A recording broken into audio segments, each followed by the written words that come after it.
Bismillahirrahmanirrahim. Assalamualaikum warahmatullahi wabarakatuh.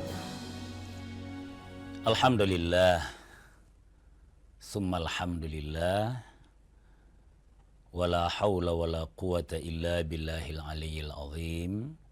Al-qail, a'udzu billahi minasy syaithanir rajim. Bismillahirrahmanirrahim.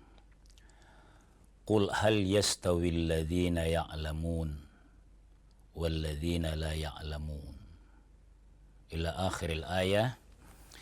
Wassalatu wassalamu ala asyrafil anbiya'i wal mursalin wa ala alihi wa ashabihi ajma'in. Amma ba'd. Alhamdulillah, kembali kita bersyukur kehadirat Allah Subhanahu wa taala. Subuh jelang pagi hari ini kita berjumpa lagi dalam tazkirah kita. Semoga tazkirah kita itu tanfa'ul mu'minin, senantiasa berguna bagi sesama mukmin. Salawat dan salam atas junjungan kita Nabi Allah Muhammad sallallahu alaihi wasallam. Pemirsa sekalian, terkait dengan tazkirah kita pagi hari ini tentang agama dan pergaulan sosial. Saya awali dengan ayat yang istifhamiyah redaksinya. Ayatnya begini. Qul hal yastawil ladzina. Allah perintahkan kepada Nabi, wahai Nabi, hal yastawil ladzina, tanyakan kepada umatmu, apakah sama alladzina ya'lamun, orang yang mengetahui, walladzina la ya'lamun, dengan orang yang tidak mengetahui. Secara redaksi ayat ini Allah tidak jawab. Ini namanya istifhamiyah. Redaksinya pertanyaan, tapi sebenarnya penegasan bahwa tidak mungkin sama orang yang mengetahui dengan orang yang tidak mengetahui, termasuk ilmu agama. Innama yatadzakkaru ulul albab. Tapi suasana kesibukan dunia yang kelihatannya itu nampaknya sama-sama aja, yang bisa mengambil itibar yatadzakkaru ulul albab, hanya orang yang punya logika, punya pikiran. Ini pemirsa sekalian, saya mau mengatakan bahwa ilmu agama itu harus kita sering memang tazkirahkan untuk mengetahui, karena ada hal yang sangat mirip. Hurufnya dalam agama itu sama, bahkan akar katanya sama, tapi sebenarnya beda. Kalau tema kita hari ini tentang mahram, kaitannya dengan pergaulan sosial kita, itu ada dua kata yang harus saya kasih spesifikasi dulu. Pertama, kata mahram, huruf mim, ha, ra, dan mim lagi, dibaca mahram. Ini menjadi tema kita pagi ini. Ada yang persis sama hurufnya, tapi cara membacanya beda. Itulah bahasa Arab. Muhrim. Bagaimana caranya tahu, Ustaz? Apalagi kalau kitab aslinya yang gundul itu. Caranya dalam bahasa Arab, ini la yastawiyan ini. Dalam bahasa Arab itu harus dilihat keutuhan kalimat di depannya dan di belakangnya. Saya urai sedikit pemirsa.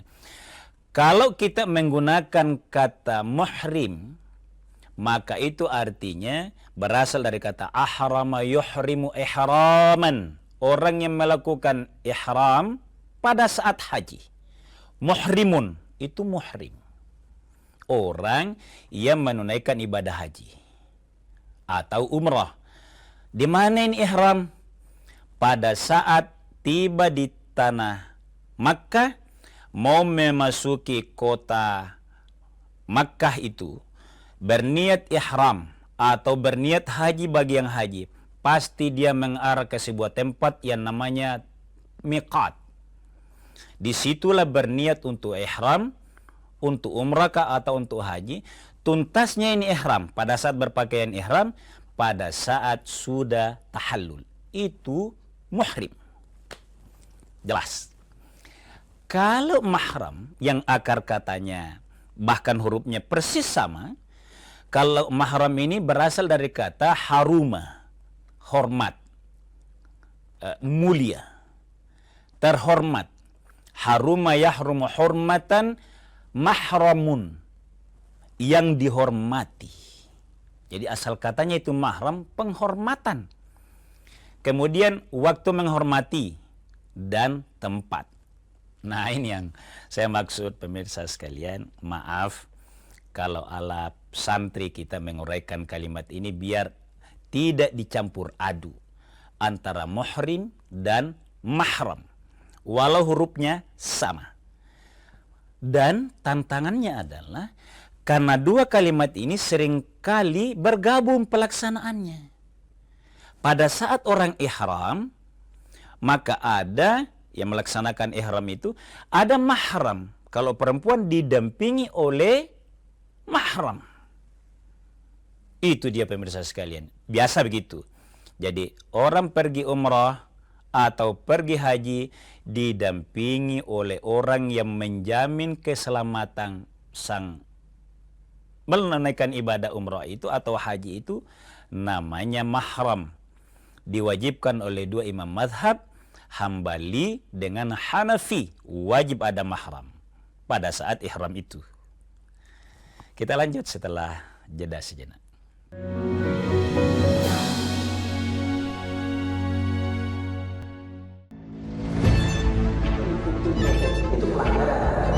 Zamannya sekarang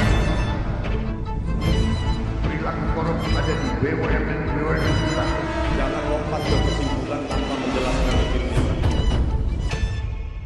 Saya anak buahnya Prabowo. Gaji tidak naik ya? Hanya 5.000 orang. Bahwa hal tersebut tidak boleh. Bola Liar setiap Jumat pukul 8:30 malam live di Kompas TV.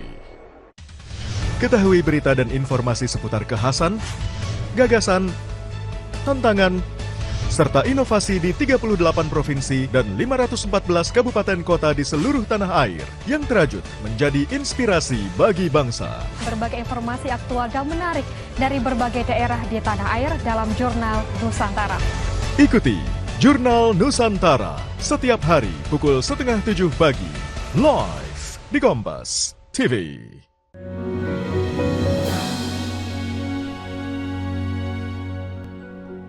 Pemirsa sekalian kaum muslimin yang dimuliakan oleh Allah Subhanahu wa taala, kita masuk ke makna mahram. Mahram ini adalah proses yang menghormati, jadi syariat menghormati hamba Allah. Laki-laki menghormati perempuan ada batasnya. Kemudian batas perempuan menjaga pergaulannya, ini namanya mahram. Saya bacakan dulu ayatnya yang mahram ini pemirsa sekalian. Terdapat pada surah An-Nisa, bunyinya begini. Kita lihat dulu ya. Hurrimat alaikum ummahatukum, diharamkan bagi kalian menikahi. Ini sudah biasa ini, cuma harus dibaca dalilnya. Diharamkan bagi kalian menikahi, makanya dosa besar, makanya harus ditahu itu keturunan. Kenapa ketawa Ustaz? Kan bisa begini, secara umum kita tahu bahwa ibu itu pasti tidak bisa dinikahi. Tapi pergaulan sekarang, ada wanita muda menikah punya anak. Tuntutan kerjaan jauh, kerjanya sibuk sesibuk-sibuknya. Masih muda. Anaknya cepat besar karena gizinya bagus. Maka itu tidak, andai kata ketemu, boleh jadi antisipasi namanya ini, walaupun belum ada kan. Maka ummahatukum, ibumu. Tapi saya lanjut ayatnya. Hurrimat alaikum ummahatukum, pasti, dan ini mafhum, menikahi ibumu. Kemudian wa ammatukum wa banatukum, anak perempuanmu, saudara perempuan. Semua ini harus sangat ditahu ini. Ini tidak boleh diketawai ya. Kita boleh jadi di sebuah kampung, iya sangat masih terawat itu hubungan keluarga. Begitu masuk kota, kesibukan sama-sama. Ini harus urutan-urutan mahram ini harus jelas. Kemudian saudara bapakmu, tidak ada masalah kalau di daerah. Kemudian anak perempuan dari saudara laki-lakimu. Yang terakhir, anak perempuan dari saudara perempuan. Yang terkait dengan keturunan di sini. Agama mengatur demikian pemirsa sekalian, agar cara bergaul itu termasuk kaitannya dengan aurat yang boleh dilihat dalam pergaulan. Taruhlah misalnya di rumah, yang begini ini harus terpelihara betul. Mahram. Jadi kalau Islam bicara tentang mahram, mungkin nuansanya pembatasan terhadap perempuan karena dia harus pergaulannya ada aturan. Misalnya ini. Tidak. Justru aturan-aturan seperti ini dalam rangka memuliakan makhluk Allah dan menjaga keselamatannya. Di sini pemirsa sekalian. Jadi kita bicara mahram itu tadi kan penghormatan. Tidak bisa menikah dengan ibu, saudara sepupu yang berkaitan keturunan itu tidak bisa. Tante tidak bisa, walau usianya sama. Maaf ini pemirsa ya, membahas seperti ini memang sangat fikih, sangat detail, makanya seringkali dianggap terlalu agak vulgar. Karena ini niatnya adalah memang membentengi. Naudzubillah ya. Mungkin pemirsa sekalian masih ingat, masih segar. Seseorang ada di media, sudah hampir 2 tahun, tapi saya ulang. Seseorang saling cinta, padahal kakak beradik. Kapan ditahu kakak beradik? Pada saat mau diresmikan, identitasnya dicatat secara resmi oleh negara di balai nikah. Ditelusuri, oh memang terkait ini mahram ini. Harus dibahas di sini ini. Jadi ini sebenarnya untuk Islam itu membentengi pergaulan kita. Kalau ini tidak diajarkan batas-batas mahram ini, baik dalam keluarga maupun interaksi sosial itu, akan kacau ini kehidupan dan memalukan. Banyak kan penyesalan jadinya. Jadi kalau kita bicara mahram itu, keluarga yang tidak bisa dinikahi. Kemudian hal-hal yang berkaitan dalam hubungan keluarga itu yang bisa dilihat, bisa ditahu dengan yang tidak. Makanya namanya mahram tadi, sangat menghormati. Batasan-batasan keislaman ada di sini. Saya mau sampaikan pemirsa sekalian. Pernah saya sebutkan hadisnya dari Ibnu Abbas bahwa la yakhluwanna ahadun rajulun bi imra'atin.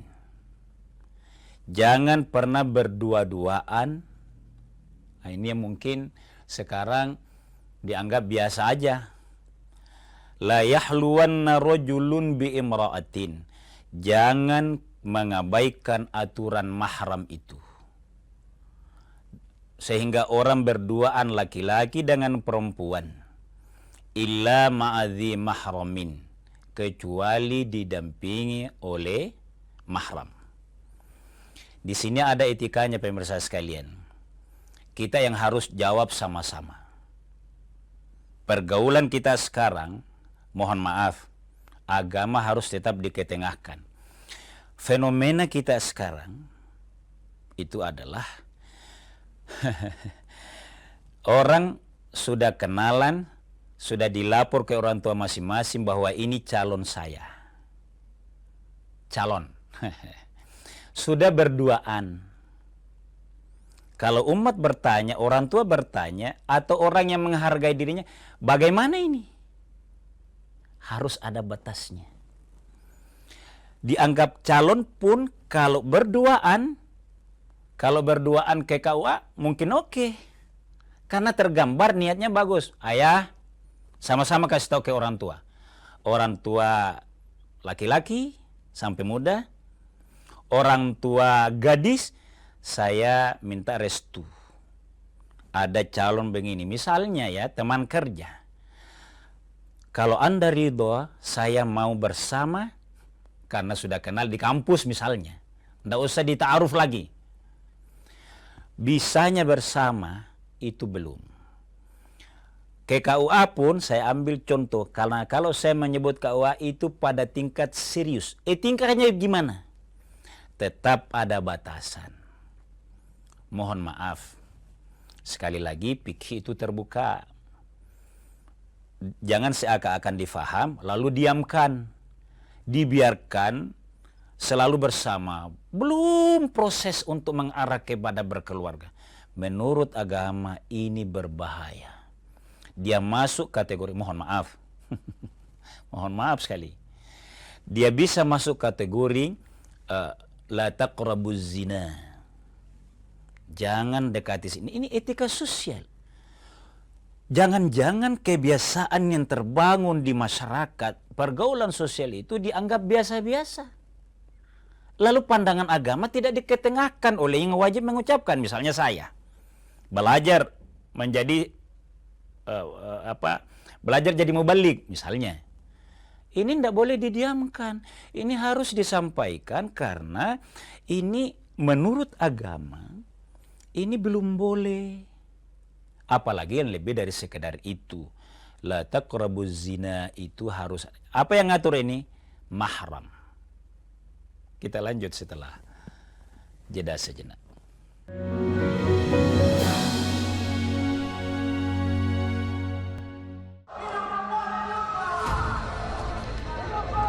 Sebuah penelusuran jurnalis Gambarkan situasi di depan dari Polda Metro Jaya tidak hanya di bagian dalam, kemudian akan disampaikan polisi lepaskan. Tampaknya suasana sudah tidak kondusif. investigasi untuk mencari bukti. Tapi yang harus dibuktikan adalah lokasinya. Anda berani menilai kemudian hak angket ini akan berujung pada Di pemakzulan. Investigasi setiap Senin pukul 8:30 malam di Kompas TV. Awali hari dengan sejumlah informasi terpilih. Seorang pengendara ojek online terluka parah. Usai motor yang melintasi jalan berlubang di Jakarta, longsor membuat 6 titik di jalan Trans Papua putus total. Menjadi referensi menjalani aktivitas di pagi hari. Di Singapura menyebut sopir penabrak sudah ditetapkan sebagai tersangka. Dan duka cita mendalam atas meninggalnya siswa sekolah kejuruan yang mengalami kecelakaan. Kompas Pagi, setiap hari pukul 4:30 pagi, live di Kompas TV.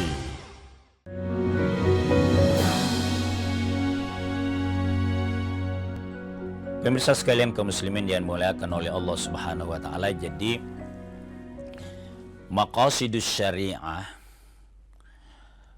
tujuan Allah mensyariatkan agama kepada manusia memang untuk mengatur kehidupan manusia agar berjalan pada rel yang Allah ridhoi, agar tidak menyesal. Apa maksudnya? Kita sekarang sudah memang dihadapkan pada pergaulan sosial yang saling berkompetisi. Ajaran agama dengan pergaulan yang beda dengan ajaran agama. Maaf pemirsa sekalian, boleh ditonton oleh calon yang sudah mendaftar tinggal 15 hari baru nikah misalnya di KUA. Prewedding, saya angkat saja itu. Prewedding itu kalau memang dilakukan sama-sama masih menjaga diri, belum bersentuhan. Mohon maaf, saya selalu mohon maaf. Kalau sudah bersentuhan yang belum wajar sebagai suami istri, tetap namanya mahram. Belum, harus ada. Kalau dipercaya, misalnya sama-sama dewasa, sudah berniat untuk melakukan pernikahan, mengurusnya boleh, tapi belum boleh lebih dari sekedar itu. Ada yang mengatakan, kaku sekali Islam, Ustaz. Kaku sekali ajaran agama ini. Jangan salahkan. Itulah sebabnya orang-orang baik laki-laki muda yang mau menghargai, memuliakan dirinya sekaligus memberkahi pernikahannya. Memuliakan pernikahannya. Ini kan tinggal setahun misalnya. Baru nikah. Misal ini. Jaga itu. Prewedding itu kalau dianggap, kalau pergaulannya sudah lebih dari sekedar itu, harus hati-hati memandangnya. Mungkin ada yang bilang kaku. Sekali lagi, namanya pernikahan dan boleh kita evaluasi secara sosial. Orang yang dikawal oleh mahram oleh orang tuanya, diantar, baru berkenalan. Nanti pacaran setelah menikah, mana yang langgeng dan soleh-soleh anaknya dibanding yang tidak. Hukum sosial ayo kita timbang nantinya. Disinilah di era seperti sekarang ini berlombanya ja'al haq wa zahaqal batil, harus sama-sama diketengahkan. Oleh karenanya para ustadz, para mubalik tidak usah khawatir menyampaikan kebenaran. Kalau dianggap terlambat, terlambat di mana? Kaku di mana? Ayo andai kata ini coba-cobaan dicatat, mana yang lama langgeng. Orang yang sangat hati-hati, ta'arufnya sederhana, sebelum dibanding yang sudah malam berduaan. Dianggap sebagai sebuah kebenaran karena eranya sudah bebas begitu. Agama boleh zaman semakin maju, semakin dianggap terbuka, tapi prinsip agama jangan roba yang di sisi Allah Subhanahu wa Ta'ala. Boleh. Karena saya sebutkan di sini pada sekalian.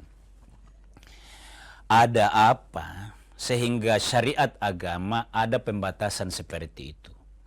Membina keakraban, kenapa terlalu? Saya tanda petik terlalu. Terlalu dibalik.